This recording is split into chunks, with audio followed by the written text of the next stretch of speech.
Sir ఒక question అడుగుతాను తప్పు కనుక్కోకండి. సో బేసిక్గా ఒక యాక్టర్ కానీ ఒక హీరో కానీ ఇండస్ట్రీకి వచ్చినప్పుడు ఫస్ట్లో ఆయన లుక్స్ మీద యాక్టింగ్ మీద కొన్ని కామెంట్స్, నెగిటివ్ కామెంట్స్ అనేవి వస్తాం. ఎవరి మీద? అండ్ ఫర్ ఎగ్జాంపుల్ ఊరికే చూసుకుంటే అల్లు అర్జున్ గారిని తీసుకున్నా, రామ్ చరణ్ గారిని తీసుకున్నా, ఏదో బ్యాక్గ్రౌండ్ అని వచ్చేసారు, వీళ్ళు అసలు హీరో మెటీరియల్. కరెక్టే. బట్ ఇప్పుడు వాళ్ళు సో మోల్డ్ అయిన విధానం కానీ సినిమాకి పరిణితి చెందే విధానం కానీ చూసుకుంటే సో బాగా చేస్తున్నారు పాన్ ఇండియా లెవెల్లో. లాస్ట్ టైం తిప్పి చెప్పొద్దనే త్రిబుల్ లో ఇప్పుడు మరి ఎలా యాక్సెప్ట్ చేశారు ఇంత ఒకప్పుడు? అది కాదు సార్ నేను ఏం చెప్తున్నానంటే ఆల్రెడీ రంగస్థలంతో ప్రూవ్ చేసుకున్నారు. త్రిబుల్ లో ఎన్టీఆర్ గారు, రామ్ చరణ్ గారు అనగానే ఎన్టీఆర్ గారు ఫస్ట్ నుంచి కూడా ఆయన ఒక ఆల్ రౌండర్.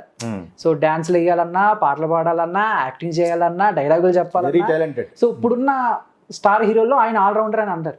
సో ఆయన పక్కన రామ్ చరణ్ గారు తేలిపోతారు అనుకున్న టైంలో, కానీ త్రిబుల్ ఆర్ చూసిన తర్వాత సో ఆ రామరాజు లుక్స్ కానీ అవన్నీ ఎక్కడో సో రామ్ చరణ్ గారు డామినేట్ చేశారు ఎన్టీఆర్ గారిని అని టాక్ వచ్చింది.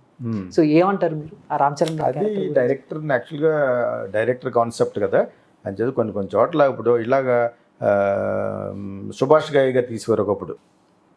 శక్తి అనే సినిమా అంత పెద్ద పెద్ద యాక్టర్ దిలీప్ కుమార్, హేమీలు. దిలీప్ కుమార్ ముందు మరి అమితాబ్ బచ్చన్ తేలిపోతాడు, అటువంటి డైలాగ్ డెలివరీ అలా చెప్పగలడని. సో వాళ్ళతో తీసి అక్కడక్కడ కొన్ని ఉంటాయి. మల్టీ స్టార్ ఫిల్మ్స్లో ఇవి రాకుండా ఉండవు. ఒక సీన్ మీకు బాగా నచ్చుద్ది, ఒక సీన్లో ఎన్టీఆర్ అంటే జూనియర్ ఎన్టీఆర్ అంటే మీకు బాగా నచ్చి ఉంటుంది. ఒక ఇతను ఇచ్చిన క్యారెక్టర్ అన్ని క్యారెక్టర్లు తక్కిడిలో వేసి శ్రీకృష్ణ తులాభారం లాగా తీయం కదా, అలా తీయలేం కదా, ఎలా తీస్తాడు? అది సిల్లీ క్వశ్చన్స్. బట్ అదేం కరెక్ట్ కాదు. అతను ఇద్దరికి మంచి ఇమేజ్ ఉంది కాబట్టి ఇద్దరికి తలకొక 30 లక్షలు 30 కోట్లు 10 కోట్లు ఇచ్చాడు కాబట్టి వాడుకోకుండా ఎందుకుంటాడు? వాడుకుంటాడు. దాన్ని బాగా వాడుకోవడం అంటే ఏంటి? ఇతనికి ఈ సీన్ తీసే కాబట్టి ఇతనికి ఈ సీను, ఇతనికి ఈ సీన్ తీసే కాబట్టి సీను. అలాగే అప్పుడు రామారావు గారు నాగేశ్వర యాక్ట్ చేసే సినిమాలు కనివారు అలాగా తుసుమనేది సినిమా. అలా కాదు, సినిమా క్యారెక్టర్ని బట్టి అక్కడక్కడ కొన్ని ఉంటాయి. కావాలని బ్యాడ్ నేమ్ రప్పిస్తాడా డైరెక్టర్? అందులోనూ డైరెక్టర్ లైక్ రాజమౌళి నో. అది మన ఊళ్ళో సినిమా చూసినప్పుడు అతను ఊహించలేదు ఇలా ఇటువంటి క్రిటిసిజం వస్తుందని. చేస్తారు, వీళ్ళకి పని పాటలేదు ఇక్కడ ఫ్యాన్స్కి. అది ఏదో ఒక విధంగా చిరంజీవి ఫ్యామిలీ అంటే ఇష్టం లేదనుకోండి, అతనికి ఎక్కువ ఇచ్చారు అని ఒకడు, ఇతర అంటే ఇష్టం లేదంటే ఇలా చెప్తారు. సాధారణంగా మీరు చెప్పిందే వచ్చింది. Ram Charan character was more elevated than ఇది, ఇతనికి అంత ఛాన్స్ లేదు అన్నట్టుగా కొంతమంది పిండేశాడు అన్నారు. యాక్ట్ చేసిన కాస్త డార్క్లో కూడా జూనియర్ ఎన్టీఆర్ అంటే ఏంటి, ఇతను ఎంత గొప్ప నటుడా అన్నట్టుగా నేను విన్నాను. మరి ఆ కొమరం భీముడో సాంగ్ లో అయితే ఆయన అసలు అతను ఇద్దరు కూడా మంచి యాక్టర్లే, ఇద్దరు కూడా నేర్చుకున్నారు. ముందు చూడలేకపోయారంటే ఇందాక క్వశ్చన్లో నీ క్వశ్చన్ ఆన్సర్ కంటే ఎక్కువ ఉంది కాబట్టి అది కూడా మళ్ళీ వెతుక్కున్నాను. ఫస్ట్ ఏమన్నా అంటే వాళ్ళ నేను చెప్పేసాను ఆల్రెడీ. బన్నీని చూసి అర్జున్ చూసి తూ అన్న వాళ్ళే తర్వాత ఇచ్చేశారు. అలాగా వీళ్ళిద్దరికీ కూడా అలాగే వచ్చింది. రామ్ చరణ్కి చాలా ప్లాస్టిక్ సర్జరీలు అవి చేస్తేనే అలా థైరాయిడ్ లేకపోతే బాగోడు, ఇవన్నీ వచ్చినాయి. ఇవన్నీ వస్తాయి. ప్రజలు ఇంత తిడుతున్నా నాకే కింద పెడతా ఉంటారు ఎర్త్. ఎంత ఫ్రాంక్గా మాట్లాడినా కూడా, ఎంత డిస్కల్మేషన్గా మాట్లాడినా కూడా I'm not for or against anybody. One guy has to speak on behalf of audience and on behalf of films. I'm a responsible film maker, not like any other లఫ్డా ఫెలోస్. సొల్లుగల్లా కాదు నేను. I'm talking exactly what has to be spoken. అంచేత వాళ్ళిద్దరు కూడా చాలా మంచి నటులు. ఎలా తెలిసింది నాకు? తర్వాత తెలిసింది. భరతనాట్యం నేర్చుకునేవాడు, చిన్నప్పటి నుంచి యాక్ట్ చేస్తూ వచ్చాడు. అతను సకల కళా వల్లభుడు బిరుదు నేను ఎందుకు ఇచ్చాను? బికాజ్ ఈ కెన్ యాక్ట్, ఈ కెన్ సింగ్. కొద్ది ఓవర్గా మాట్లాడతాడు బయటకు వెళ్ళమంటే, అది ఒకటే. అది నేను చెప్పకుండా మాట్లాడలేను మరి, బికాజ్ ఈ కీప్ ఆన్ టాకింగ్. అది అతని యొక్క నైజం. మనం ఏం చేస్తాం? అది ఇతను కొద్ది బరోజుగా ఉంటాడు, సైలెంట్గా. చిరంజీవి అందరూ ఒకలాగా ఉండాలి లేదా? మీరు ఇద్దరు కూడా కండల బాగా పెంచుకున్నారు, చేశారు, అంత బాగా చేశారు. అంచేత ఇద్దరిలోనూ డెడికేషన్ ఉంది. ఎవరు గొప్ప నటుడు అనేది ఒక సినిమాలో చెప్పేలేం కదా. వాళ్ళు అంచెలంచెలుగా పెరుగుకుంటూ వచ్చారు. అసలు హృదయాల్లోకి దూచుకుంటూ వెళ్ళిపోయినాడు అల్లు అర్జున్. ఈ సినిమాలో సగం సినిమా కూడా ఉండదు. Concept credit goes to the director, credit goes to the conceptualization of the క్యారెక్టరైజేషన్లో ఉన్న ఆ యొక్క మజాని చూపించాడు. కాబట్టి అది కూడా ఇట్స్ అన్ ఇన్స్పిరేషన్ ఆఫ్. అది కూడా నచ్చలేదు నాకు. అది నాకు 20 నిమిషాలు చూసి మానేశాను. KGF 1 ట్రాష్ అది. సో ఆ సినిమా చెత్తగా ఉంది అది. కాకపోతే అది సుకుమార్కి పనిచేసింది. ఆ లారీలు గీరీలు ఆ డటీలు చూసి ఇతను కూడా ఒక 100 లారీలు పెట్టేసి తీసాడు. అందులో ఆ లారీలు తప్ప ఏమున్నాయి సినిమాలు చెప్పండి? లారీ షాట్లు తప్పదే ఇంకేమున్నాయి అందులో? ఆర్టిఫిషియల్ దొంగలోను లాగ్స్. కాన్సెప్ట్ ఈజ్ గుడ్, కథ is good, characterization is very good, haves and have nots, communistic character, అది కాపరేట్ క్యారెక్టర్ కూలోడు. సో ఆ కూలోడు క్యారెక్టర్ వెర్సెస్ ఎక్స్ప్లాయిటర్స్ క్యారెక్టర్స్ ఇవి చాలా బాగా చేసుకున్నాడు.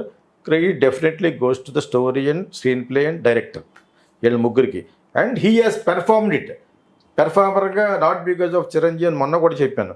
ఇతను బ్లడ్లోనే యాక్ట్ ఉందని ఎప్పుడో తెలిసిపోయింది నాకు. అదేదో సినిమాలో పోలీస్ స్టేషన్కి వచ్చి నవరాసాలు యాక్ట్ చేస్తాడు అదే సినిమాలో. అది సుకుమార్ అనుకుంటా డైరెక్టర్ దానికి. ఒక పోలీస్ స్టేషన్కి వెళ్ళి 5 రకాలుగా యాక్ట్ చేస్తాడు. Happy sir, happy. అప్పుడే నేను అనుకున్నాను నా మధుమతి లేకపోతే నేను చచ్చిపోతాను. Is a great actor. Allu Ramalinga గారు ఎంత మంచి నటుడు. మీరు వచ్చేటప్పుడు కానీ సినిమాలు చేయట్లేదు కానీ సో ఆ నటన అనే బ్లడ్ అతనిలో ఉందేమో అన్నట్టుగా అని ఇలాగ అంటాం వల్ల నాకేంటి I have talk I director ఉన్నది ఉన్నట్టు ఐ నో అదర్వైజ్ మీకు ఎలాగ అర్థం అవుతుంది? ఏ మాత్రం తక్కువ ఎక్కువ మహాడ్ అనుకోండి జూనియర్ ఎన్టీఆర్ కొంచెం ఆ జూనియర్ ఎన్టీఆర్లో ఈడు ఎవడంటే ఈడు అని పెడతారు కదా నాకు. ఫ్యాన్స్ అది అవసరమే అన్నాను. ముందు తెలుసుకోండి. నిజం తెలుసుకోకపోతే how will you know the facts? Sir Geethakrishna garu, మీరు సెంటిమెంట్స్ అలాగే ఫాలో అవుతారు అనకూడదు, సెంటిమెంట్ లైక్ చేస్తారు అన్నారు. అవునా? అంటే నేను ఒకటి అడుగుతాను, సో అది ఎంతవరకు కరెక్ట్ మీరే చెప్పండి. ఇది చాలా మంది అడిగింది, రాజమౌళి గారిని కూడా అడిగి ఇసిగిపోయారు. ఆఫ్టర్ ఒకసారి రాజమౌళి గారితో సినిమా చేసిన తర్వాత ఆ హీరోకి ఫ్లాప్స్ వస్తాయని. నెక్స్ట్ మరి ఇప్పుడు రామ్ చరణ్ గారిని చూసుకుంటే రామ్ చరణ్ గారికి మంచి సినిమాలు ఉన్నాయి. ఇప్పుడు అప్కమింగ్ ఆచార్య రాబోతుంది, నెక్స్ట్ శంకర్ గారితో చేస్తున్నారు. ఎన్టీఆర్ గారు కూడా కొరటాల శివ గారితో సినిమా చేయబోతున్నారు. అవి కొంతకాలం ఆడవు. ఎందుకు ఆడవంటే ఇప్పుడు నేను దానికి ఆల్రెడీ చెప్పాను. ఒక దాంట్లో కొరటాల శివ అనే అతను నాకు పరిచయం ఉన్నా లేకపోయినా ఓ మంచి కథ మంచి పాయింట్ తీసుకుంటాడు సినిమాలో. మంచి point is equal to life కార్డునే రమ్మీ ఆడతాం కదా, అందులో లైఫ్ కార్డు లాగా. ఆ లైఫ్ కార్డు లేకపోతే సినిమా ఎంత బాగా తీసినా సాగులో పోతుంది. రాధేశ్యామ్ ఈ రెండు మనకి ఎగ్జాంపుల్స్ అనమాట. రేపొద్దుట ఫ్లాప్ ఎలా ఫ్లాప్ చేయొచ్చు అనే దానికి ఆ రెండు చూస్తే బాగా అర్థమవుతుంది. నీకు ఏమైనా ఫ్లాప్ తీయాలంటే 2 సినిమాలు చూడు. సో ఇప్పుడు వచ్చే సినిమాలు కంపేరేటివ్ స్టడీ అంటారు, కంపేర్ చేసుకుంటారు ఆడియన్. మీరు వద్దన్నా కూడా ఇటు RRR తోటని KGF తోటని ఆ విధంగా చూస్తే అంతకంటే బ్రహ్మాండంగా ఉండవు, అంతకంటే లౌడ్గా ఉండవు. ఇటు రాబోయే ఆచార్య ఈ వచ్చే సినిమాలు అన్నీ కూడా అయినా ఆడే ఛాన్స్లు ఎందుకుంటాయంటే పాయింట్ బాగుంటే ఆడతాయి. ఒక ఫైట్ బాగుంటే ఆడతారు, దానికంటే ఇంట్లో ఫైట్లు బాగోవు, దానికంటే ఇంట్లో ఇందులో బాగోవు. అలా తీస్తారు, ఎన్నెంటికి షూట్ చేస్తారు. ఆ సాంగ్ అందులో పెట్టారు కాబట్టి మళ్ళీ ఇంకో సాంగ్ తీస్తారు. అందులో సాంగ్ పెట్టేది అంత మాత్రం ఇందులో సాంగ్ పెట్టేస్తే చీ అనొచ్చు. ఎవరో చిరంజీవి గారికి వాళ్ళ అబ్బాయికి సాంగ్ రికార్డ్ చేసి పెట్టేశారు. అవును సార్. ఎందుకది? ఇటువంటి వాటిలో చిరంజీవి చాలా ఫేమస్. అలా నా డైరెక్టర్ ఆడద్దంటే వాడికి బ్రహ్మరథం పెట్టేస్తాడు. ఆయన సూపర్ హిట్ అయిందని నన్ను పిలిచేసి మొత్తం చేస్తాడు. అంటే వాళ్ళ సక్సెస్ అంతా వీళ్ళకి వచ్చేయాలి. ఆ టైప్ అతను. చాలామంది ఉంటారు అలాగా. అందులో పాట హిట్ అయింది, మళ్ళీ ఇందులో పాట పెట్టేశారు. అందులో వాళ్ళిద్దరు కుర్రోళ్ళు హేమహేమిలుగా చేయించుకున్నాడు అతను. నాటు అనేది